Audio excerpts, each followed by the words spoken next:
Night of Champions was a decent PLE with not much to complain about, while at the same time feeling a little too safe and predictable, with some twists still possibly happening, so it really depends on the way you look at it. I'll just sit as comfortable as I possibly can and appreciate the return of the GOAT.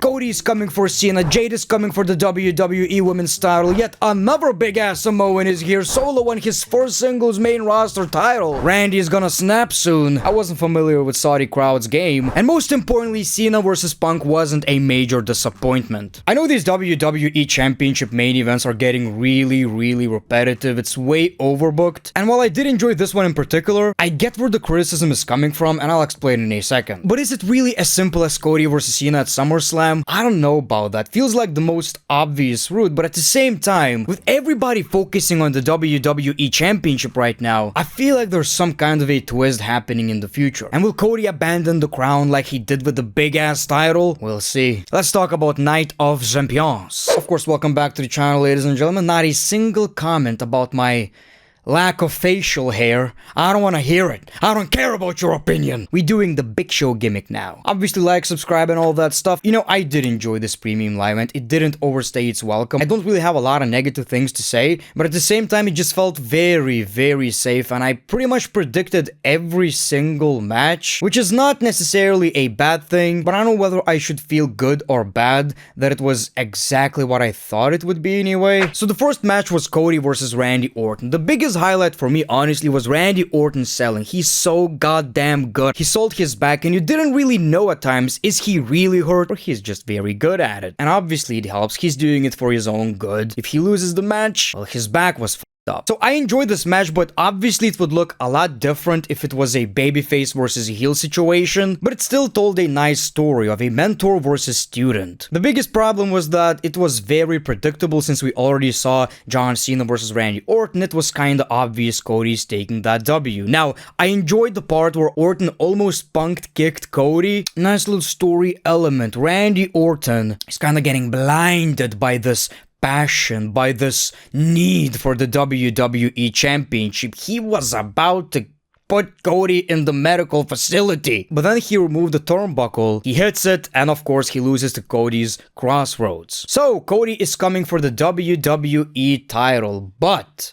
you probably saw it, you probably thought Randy is coming back. Look at this man. He's about to come back and whoop Cody's ass, ladies and gentlemen. Well, he didn't do that. I was honestly a little surprised, but this is the type of shit WWE are going to use in their video packages. You know, that one time he looked at the championship like, that's the same way I looked at those titties in that one picture. Randy Orton stopping before he leaves, you know, all angry. This is the type of shit they're going to use for a future storyline. It's obvious. They've been building this for like 2 or 3 years at this point. So I think the eventual storyline is going to be so much better than whatever we saw right here, but still a very enjoyable match. Like, the wrestling was very good, and even though it was safe, it was Cody winning as expected, at least we got some kind of a, well, tease, I would say. Like, Randy was definitely about to snap, but he's still fighting his demons. You know, Randy is like Kevin Owens. He doesn't keep friends for very long, so Cody is a big exception, but for how long? Then we got Raquel versus Rhea Ripley. So I forgot they have so much history, so WWE are still very good with these video packages. Very good reminder, and while I do appreciate that it does the job, I hate how sometimes it takes such a long time to get to the match. Like, if you keep up with the product, sometimes it feels like it just takes a little bit too long. You know, you get these video packages, you get the entrances. It's a bit tiring sometimes. This was probably the best Raquel match in the WWE so far, or at least the most effective one. She looked great. She looked like a legitimate threat, probably for the first time, at least in a very long time. We got the Roxanne interference, which also tells a pretty good story. Pretty obvious, since Liv Morgan is injured, Roxanne is going to replace her as probably the tag team champion. So once Liv Morgan returns, she's no longer needed in the Judgment Day, meaning she's going to be a babyface, and I think it's gonna be the best year of her career. Of course, Rhea Ripley wins the match. That was expected. We got this great spot where she hit her finisher off the table, and that was basically it. Even in a loss, Raquel looked pretty good out of this match in my opinion. Now, this is not even a criticism to WWE, but man, these attires look the same.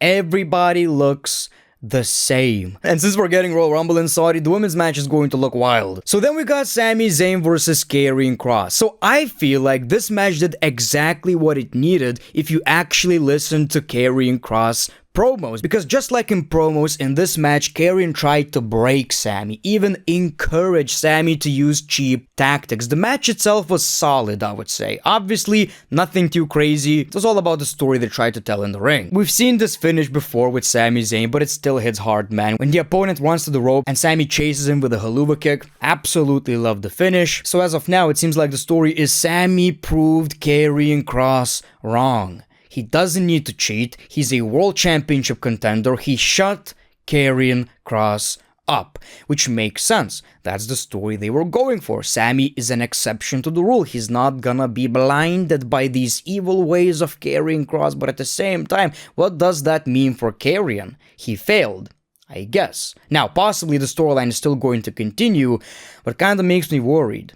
You know, I feel like with this hype for Karrion, he kinda needed that one big W. I don't remember the last time he won, and I'm not counting main event matches. I don't even know if he wins at these. Then we got Solo versus Jacob Fatu. So finally these two face off. Solid match, but once I saw the bloodline, the return of the GOAT, the debut of the big ass Samoan, I knew we are about to get a new champion. I mean, at this point, how can you fight all of these guys alone? So obviously, Solo Sikoa wins. He's the new United States champion. I kind of appreciate that. Obviously, I'm a Jacob guy, you know? I'm a Jacob guy, but I get it. Here's the thing. Here's why I like it, people. Jacob chasing that championship, going wild on all of these Samoans, at first by himself, then with Jimmy Uso.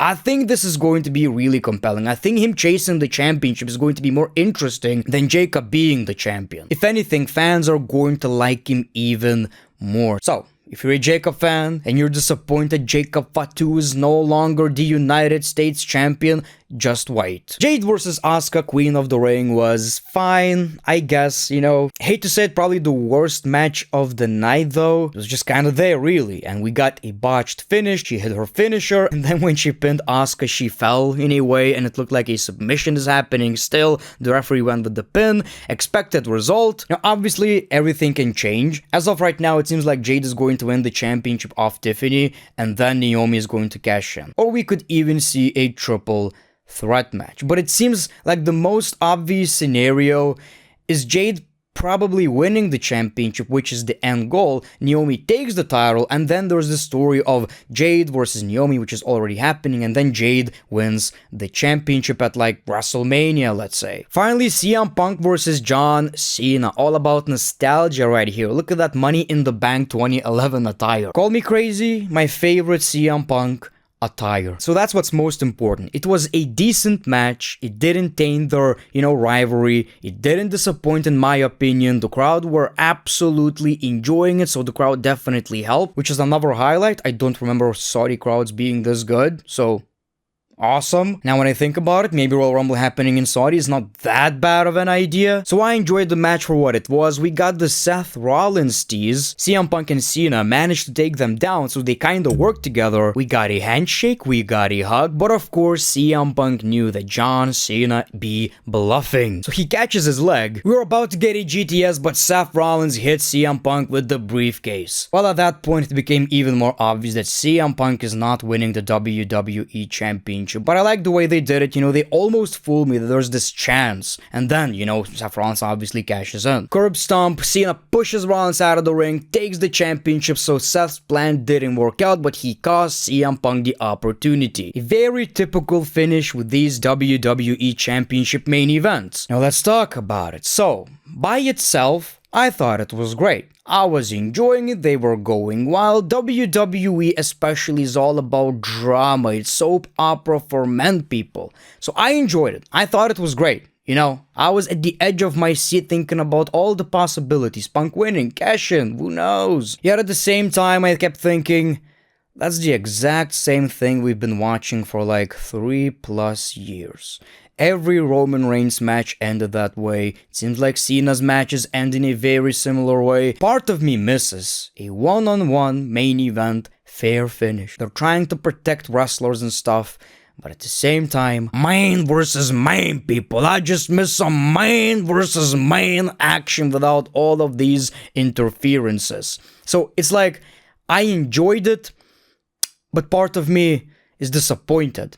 Like, my dick is up, so why am I down? Seems like Cody versus Cena is happening. It's gonna happen at SummerSlam, people, but at the same time, I think there's more to it. Especially right now with so many people in the WWE Championship title picture. Cena versus Cody wasn't all that great. I feel like WWE must be cooking something. It needs to be either a triple threat match, a fatal four-way, obviously with Randy Orton and CM Punk joining. I think that would be a lot more compelling than Cody versus Cena Part 2. I don't know. I know it's the most obvious, most logical scenario. Cody is the one who dethrones Cena and saves professional wrestling. But at the same time, I want everybody to go wild. Everybody to focus on that championship. Make some entertaining shit. Like, imagine all the promos. These are my expectations, at least, from this championship title reign. I want everybody to go wild. I guess what I got out of this main event is that, yes, I enjoyed it. Yes, it's good. It works. That's why they keep doing it. But I feel like I have a right to be like, I want something else now. You get what I mean? Like, do something a bit more creative at this point. Look, WrestleMania 40 was absolute peak. All the interferences, all the BS, absolutely loved it. This is why I watch professional wrestling in the first place. But you gotta switch it up, man. You gotta switch it up. But these are my thoughts on WWE Night of Champions 2015. 25. Thank you so much for watching this video. If you enjoyed, click that like, subscribe if you already did, and the great one, peace, love, and hugs. It's been a pleasure.